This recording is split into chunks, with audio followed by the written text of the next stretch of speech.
नमस्कार, फिर पैसा बोलता है में आपका स्वागत है। आज मार्केट अभी फ्लैट है और एक ही दिन का तमाशा था जो रिजर्व बैंक ने अनाउंस किया।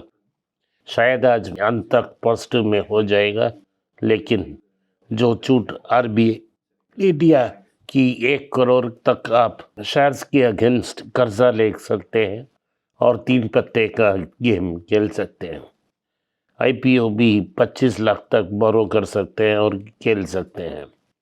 लेकिन प्रॉब्लम ये है कि अब तक जो आईपीओ आया है इसमें मोस्ट 50% के ऊपर लॉस में गया है। तो लोगों को पता नहीं कहाँ किस आईपीओ पे लगाएं, किस आईपीओ पे ना लगाएं। जीरोडा और ग्रो की जो ब्रोकरेज है वो लगभग 40% गिर चुकी है। इसका मतलब है सरकार का एसटीटी टैक्स भी गिर चुका है। अब स्टॉक्स ग्रो और जीरोडा में लोग फ्यूचर्स और ऑप्शंस खेलते हैं। ये फ्यूचर्स और ऑप्शंस मार्केट कम हुआ है और जो पैसा रिटेल इन्वेस्टर लग रहा है वो कम हो रहा है। फिर भी म्यूचुअल फंड्स और डोमेस्टिक इंस्टीट्यूशनल इन्वेस्टर्स खरीदारी करके मार्केट को स्टेडी रख रहे हैं, नीचे गिरना नहीं दे रहे हैं। जो असल में BSE 500 में उससे 60 के ऊपर कंपनियां बेयर मार्केट में हैं। लेकिन ये मेन इंडेक्स में इसलिए नहीं हो रहा है कि इंडेक्स मैनेजमेंट हो रहा है। लेकिन आज का मुख्य खबर ये नहीं है। आज का मुख्य खबर ये है कि 22 कैरेट सोने का दाम 110 रुपया गिर गया है। 10,800 के ऊपर ट्रेड हो रही है, लेकिन कल 840 पे ट्रेड हो रही है। कल तो 10,950 के पास गया है। ओवरऑल प्रॉफिट टेकिंग के कारण लगभग 1% डॉलर स्टॉक गिरा है। उसके बाद फिर से ऊपर चलने का शुरुआत हुआ है। चेन्नई में सोने का दाम 110 रुपया गिरा है और रोड में सोने की दुकान के बाहर गाड़ियों का ट्रैफिक जैम हो रहा है। ये वीडियो मैं आपके लिए डाल रहा हूँ। ये वेलेचेरी के एरिया में ट्रैफिक जैम है कल रात। तो सोने में लगातार खरीदारी हो रही है। अभी तक कोई मंदी दिख नहीं रहा है। जो कारण हैं जिनके कारण सोने का दाम ऊपर जा रहा है उनमें कोई इम्प्रूवमेंट नहीं है। ट्रंप ने कहा है कि फेडरल शटडाउन को एक्सक्यूज में लेकर वो अनेक लोगों को नौकरी से निकाल देगा, पॉलिटिकल फोर्स को पनिश करेगा और फेडरल गवर्नमेंट की स्टाफ को कम करेगा। एक रैकिंग बॉल को लेके वो अमेरिकन इकोनॉमी पर फिर से अटैक कर रहे हैं।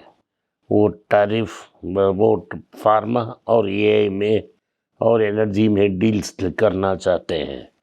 तो फाइजर और एस्ट्राजेनेका ने कहा है कि अगले 3 साल में वो मेजर मैन्युफैक्चरिंग फैसिलिटीज़ को अमेरिका में शिफ्ट कर देंगे। ये ट्रम्प के लिए बड़ा जीत है। ये रहा न्यूज़ ट्रम्प के बारे में और अमेरिका के बारे में। अमेरिकन डॉलर बहुत वीक है और सोना फिर से ऊपर जाने का संकेत दे रहा है। लेकिन सोने का डायरेक्शन तो इस साल की इस 2 फेड मीटिंग्स पर निर्भर है।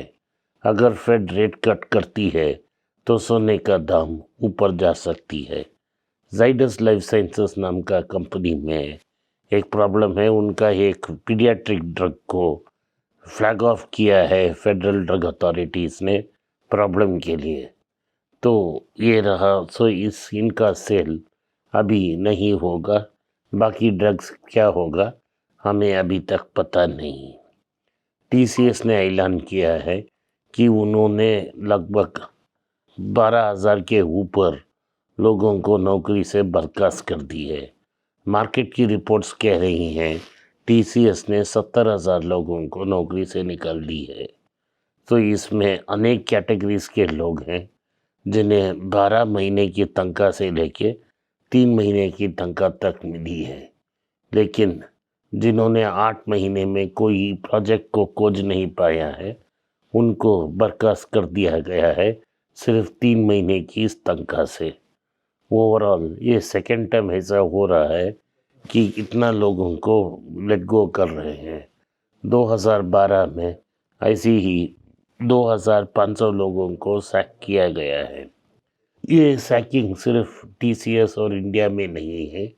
Accenture, Salesforce, Microsoft, Google, Apple सब मिला के 70,000 लोगों को नौकरी से बर्खास्त किया है।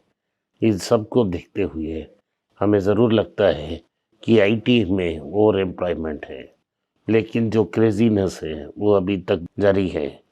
किसी ने कहा है कि ओपन एआई का वैल्यूएशन लगभग $500 बिलियन हो गया है और एलन मस्क की जो स्पेस एक्स नाम का कंपनी है उससे ज़्यादा है।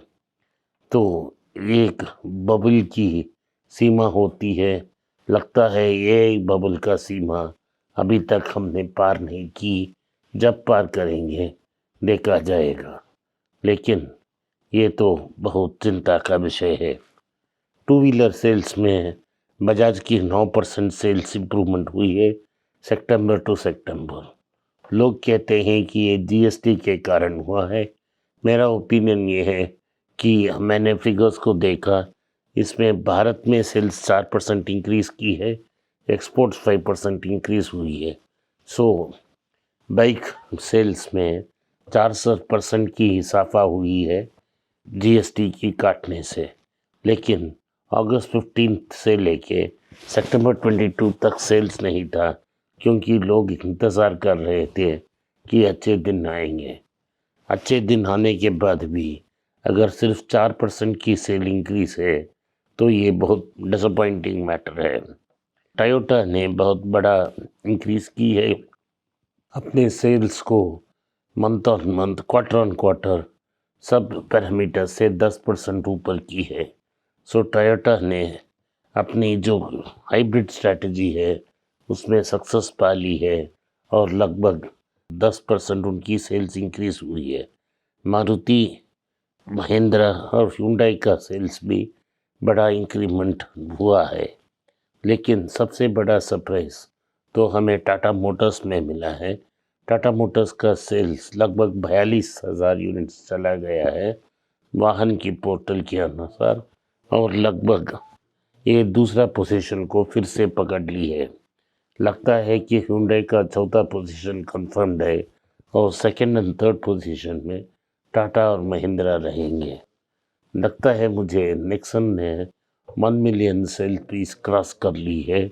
अगर नहीं भी हुआ तो अगले हफ्ते में हो जाएगा। इसके अनुसार दूसरा ऐसा प्रोडक्ट है टाटा ग्रुप से जिसने 1 मिलियन यूनिट्स पार कर ली है। इसके पहले इंडिका ने 1 मिलियन यूनिट्स पार की है। पंच भी 1 मिलियन यूनिट के करीब आ रहा है। अगले साल ये 1 मिलियन हो जाएगा। और हैरियर लगभग 2 लाख नंबर बेचे हैं। अभी एक्स नाम का उन्होंने एक फीचर लाया है जहां प्राइस इम्पोर्टेंट होगा, सारा एक्स्ट्रा फीचर्स कट करके चीपेस्ट प्राइस देंगे। तो ओवरऑल टाटा मोटर्स की जो सेल्स है पैसेंजर व्हीकल से वो अच्छी कर रही है। दूसरी बात यह है कि इलेक्ट्रिक व्हीकल्स में भी उनका परफॉर्मेंस इस महीने में बहुत अच्छा है। लेकिन मैंने आपको कहा है एक इंड्यूस सेल होगा, क्योंकि 45 दिन के लिए सेल वेट कर रहा था, क्योंकि मार्केट को पता था कि जीएसटी ब्रेक आने वाली है। एक्चुअल ब्रेक क्या होगा हमें जनवरी की मंथ भी ही पता लगेगा।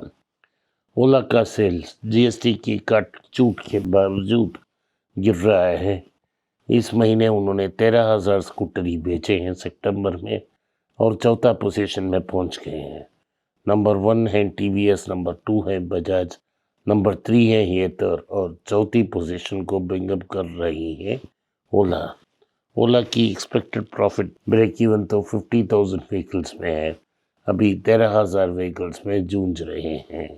आज के लिए इतना ही। आपने इस पॉडकास्ट को सुना, इसके लिए मैं आपका आभारी हूँ। हो सके तो वीडियो को लाइक कीजिए, चैनल को सब्सक्राइब कीजिए और बेल नोटिफिकेशन दबाएं। इस वीडियो को अपने दोस्त और रिश्तेदार के पास भेजें और उन्हें देखने की आग्रह करें। नमस्कार, धन्यवाद, जय हिंद। नीचे एक ईमेल स्क्रॉल हो रहा है, इसका ईमेल एड्रेस है paisa.bolta hai.np@gmail.com। अगर आप मुझसे संपर्क करना चाहते हैं तो इस ईमेल में मेल भेजें, मेरी टीम आपसे बात करेगी। फिर से बता रहा हूँ मैं, paisa.bolta hai.np@gmail.com।